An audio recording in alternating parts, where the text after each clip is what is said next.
It's Charlie from Daily Motor. Today we've got the sound system demo on the 2022 Mercedes-Benz GLE-class and its 13-speaker Burmester surround audio system. This is going to be an in-depth review. We're going to take a look at how the infotainment system works, take a look at audio adjustments, inputs, controls, speaker locations. Then we're going to go out on the road and listen to these sample tracks while we're rolling, and I'll give you my thoughts at the end. Now, if you don't care about any of that stuff at the beginning and you just want to hear the music, click ahead in the video. We've got chapters to get you right to the tunes. And I recommend wearing headphones so you can hear exactly what I'm hearing in the driver's seat. Before we get started, let's hop out and take a look at it. This is technically the GLE-53 model, the AMG GLE-53, but this test should apply to pretty much any GLE with this level Burmester. Now, it's not the top dog, it's not the Burmester 3D sound system, but this one still sounds pretty darn good. And this GLE-53 is a lot of fun to drive around. So if you do want to see more on the car, check the links in the description. We got a lot of videos, a review, a little mini fuel economy test, a whole bunch of good coverage. Now, we always do these tests with lossless, uncompressed WAV files on a USB stick plugged directly into the system, and high-quality Roland binaural microphones in both of my ears, giving you the most realistic audio system demo on YouTube. We also do the test with the sound settings set to their factory default, so let's take a look at those now. The Mercedes MBUX UI, whatever you want to call it, infotainment screen, controllable in quite a few different ways. It is a touch screen. You can navigate through the system by swiping around. You can see good refresh rate, nice responsiveness, very nice quality screen. You can also use this trackpad down here and cycle through the screen that way. Or if you don't even want to take any hands off the wheel, you can use this thumb pad and emulate that trackpad here with your thumb. Bringing up the music screen, let's go down here for sound settings. You can see we've got a bass, mid-range, and treble EQ right here. Let's start with that.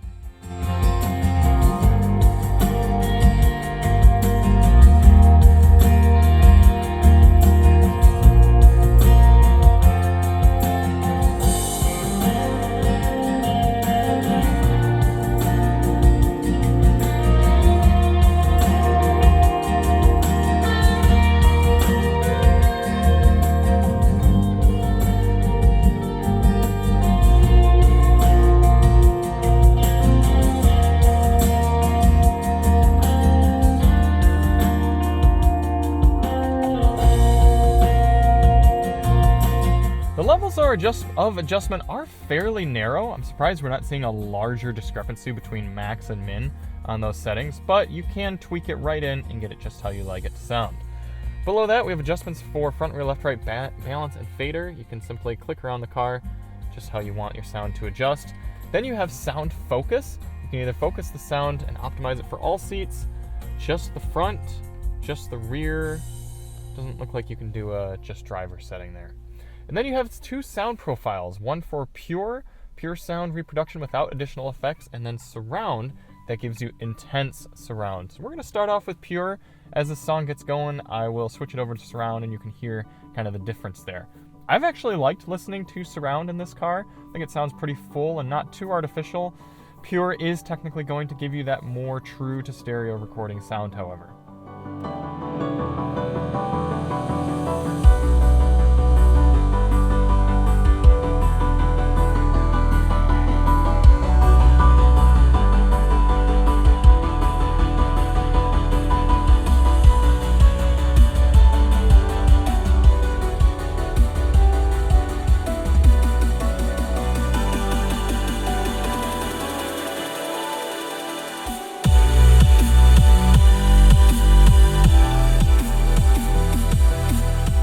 I know this sounds silly, but I actually really appreciate how this Burmester system doesn't have a break in the music when you switch between sound profiles.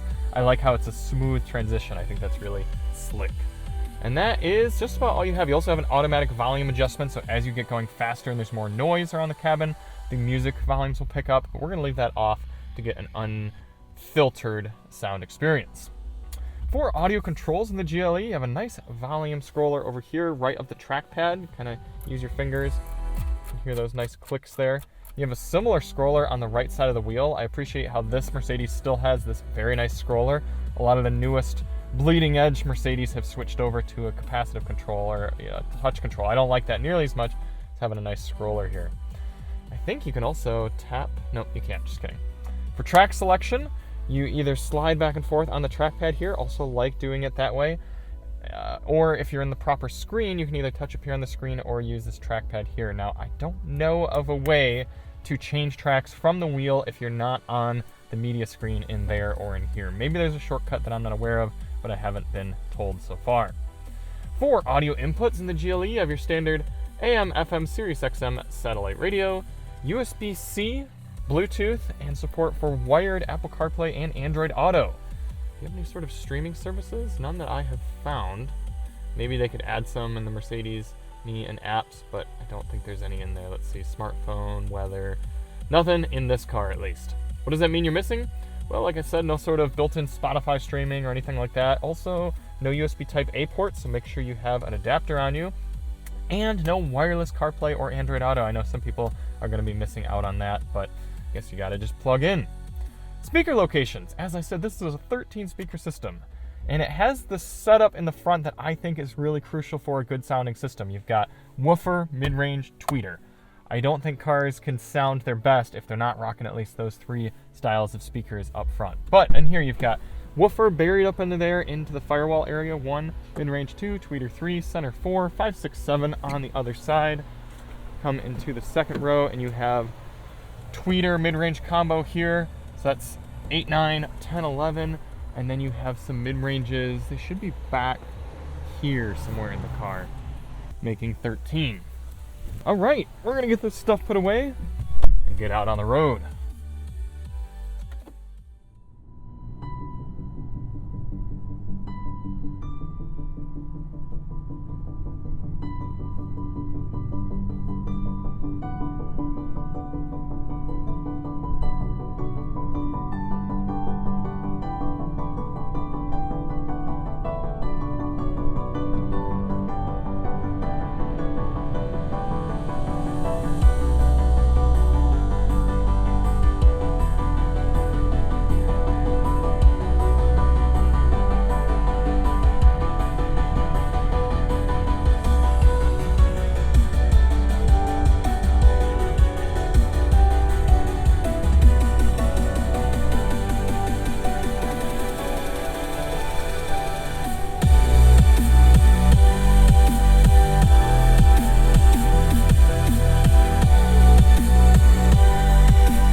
happy with most of the mixing with this system. There are a few elements where I think it could have some more power. There are times when I think these little front woofers kind of buried into the firewall are not doing quite as good a job as something with a big trunk area mounted woofer would do. And I think for easier listening, these are great. Similar to how BMW does the woofers under the driver's seats. For nice, easy listening, it sounds really good, really crisp. But when you really crank things up, some of you guys who like to listen to a whole bunch of really loud music, you're probably going to be wanting a little bit more. But fortunately, that's why Mercedes makes the 25 speaker system. Speaking of bass, for this next song, we'll turn the bass all the way up and see what happens.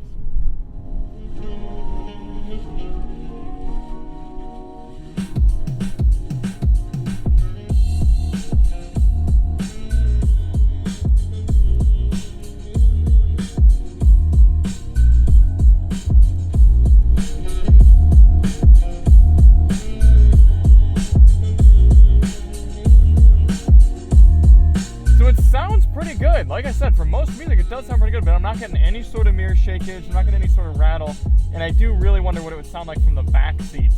You're not getting that big car rumble sort of bass. It's more of just a crisp, solid bass for normal style music.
My thoughts on the 13 speaker Burmester sound system here in the Mercedes GLE. Yeah, I think it's pretty appropriate for a mid-level or entry-level Burmester sound system. You've obviously got the top dog sitting above this as an optional upgrade. I'm sure that one is top tier. I'm sure it sounds amazing.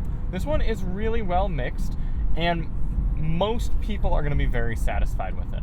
I will point out, we're driving a $90,000 car right here. It's got a good amount of options. It's the AMG 53. Do I think this sounds good for a $90,000 car? No. I think it sounds really good for a $60,000 car, a $50,000 car. But I understand that some people are paying more for the AMG aspect than you are for the sound system.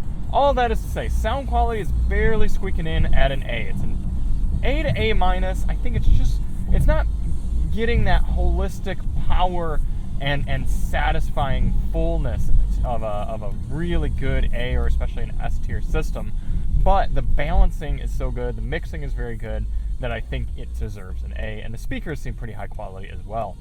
Thank you all so much for watching. If you do want to see more on the GLE 53, check the links in the description, and we'll see you on the next one. I'm Charlie from Daily Motor, and as always, drive on.